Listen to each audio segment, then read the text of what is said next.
we're gonna wrap up our thoughts on Georgia Tech first and foremost.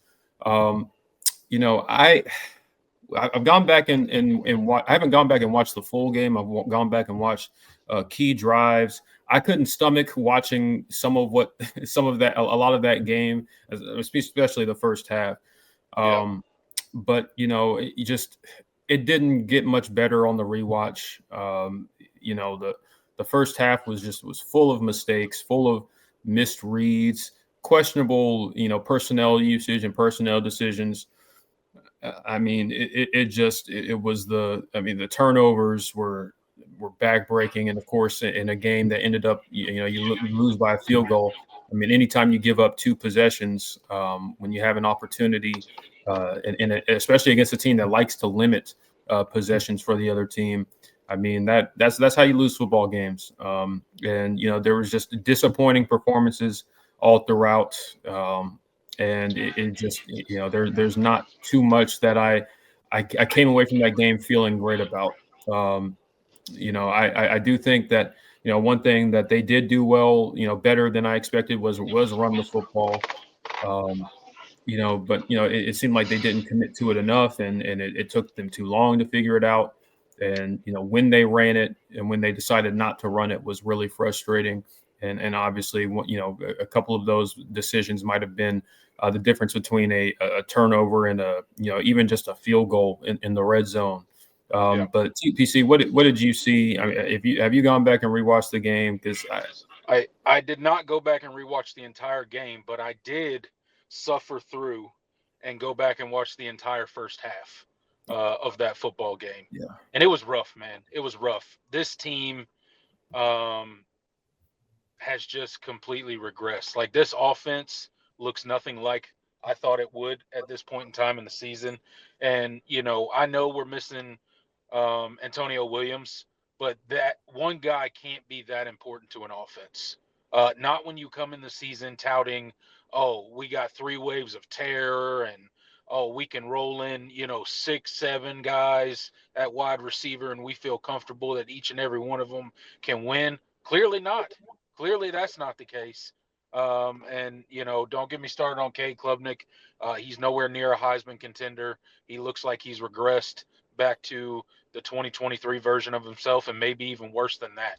I mean, that's just frank. That's just being completely honest. That interception that he threw in the red zone, when you're going down and you're basically guaranteed points at that point, you just can't make a critical mistake like that. You can't.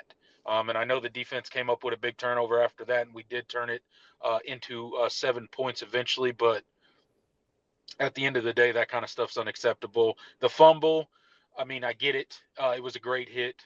He should have secured the ball a little bit better, but that's kind of football. Those things happen. But those were two critical turnovers that really hampered Clemson when it came to winning this game. And it's just, I don't really know what our offensive identity is right now. I don't think Clemson has one. And that's probably the most glaring of issues that we have right now offensively as a team is we don't have an identity. They refuse to commit to the run. I think Cade Klubnik, correct me if I'm wrong, Jordan, did he have more runs combined? Did he have more runs than all the running backs combined against Georgia Tech? Is that correct? that is probably correct because I believe Cade had 17 carries, 17 um, carries, yeah. and Adam Randall had 15. And if I can pull it, I believe Gideon Davidson had one run, and he was the only other running back that got a carry in this game. Yeah, he had one run for 6 yards. Yeah, It was a good looking run too. But I mean, that's just part of it, right? Like, I'm not saying Cade can't run the ball, but like, we got to get these other running backs involved as well. Cade doesn't need to be running the ball 17 times a game. I don't think he needs to be doing that. Yeah, he can be a part of the run game, and that's something that Clemson's kind of always done with their quarterbacks that are capable of doing that. Um, but at the end of the day, you got to get that running game going. You got to commit to it, and they just refuse to. And I don't know where we go from here, Jordan. As an offense, as a team, as a whole, it seems like this team is playing extremely tight. It feels like that they, feel the weight of the college football world on their shoulders. They don't appear to be having any fun out there. when playing football. They don't appear to be playing with any sort of like real energy or excitement or swagger about them whatsoever. This team looks lost. They look lost. They look like they have no identity.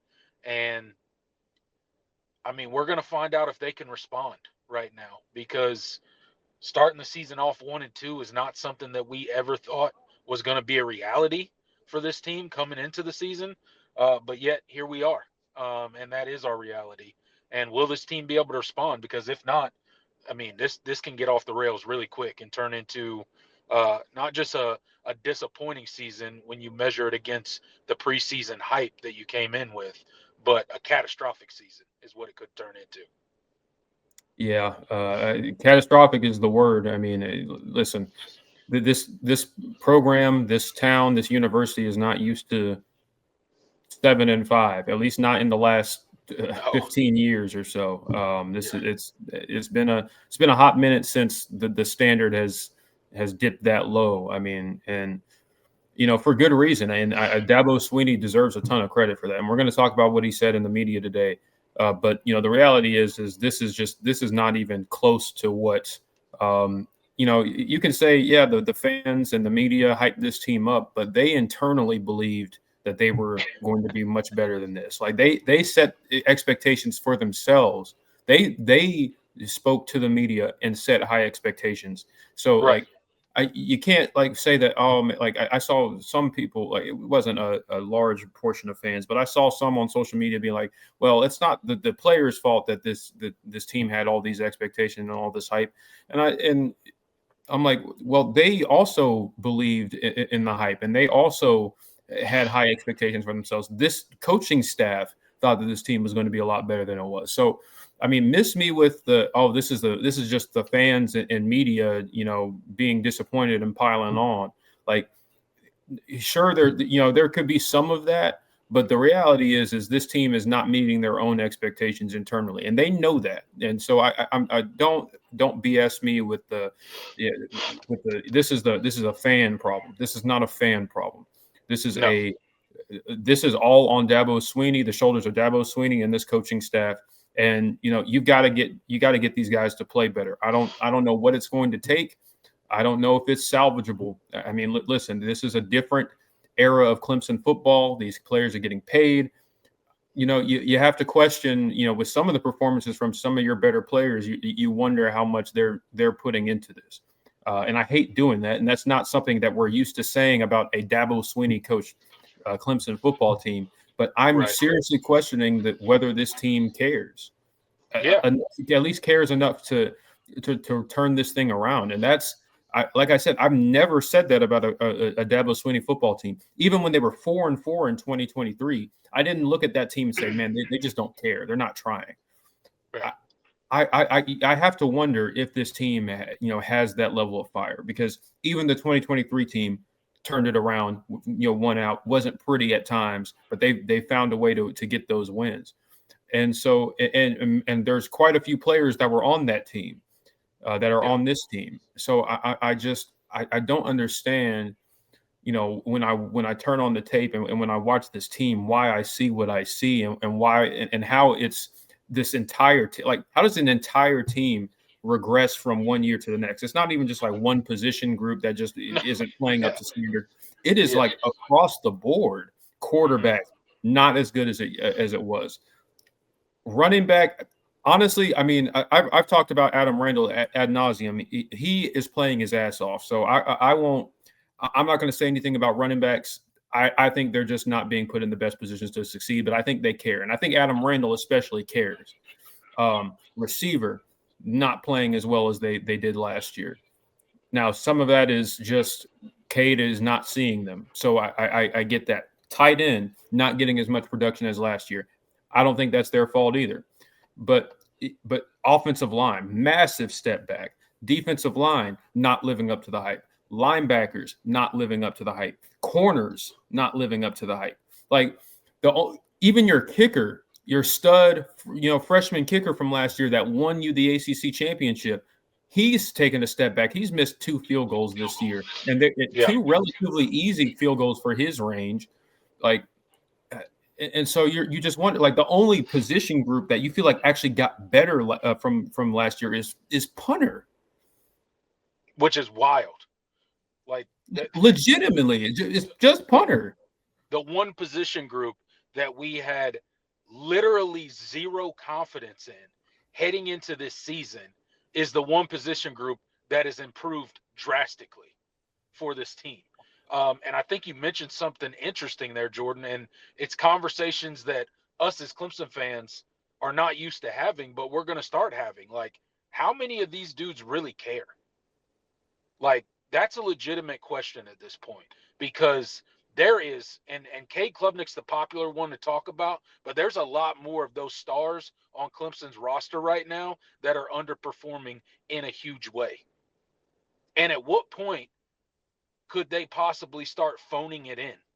Because they are millionaires and they do have big NFL aspirations, and they're going to be drafted very high next season or in this coming NFL draft, right? So at what point in time does this season get away from Clemson to the point where they're like, well, what do I really have to play for? I got to get ready for the show. Yeah, you have to wonder. I mean, you've got Avion Terrell posting his highlights on Instagram, after the loss. And I don't want to I don't like calling specific players out, but it's an example of kind of what this team seems to be about. I mean, then you go and you turn on the tape and you watch T.J. Parker getting absolutely washed. I saw a post today on Twitter highlighting all of T.J. Parker's reps, and they were like, he's getting flat out dominated at times. Yeah.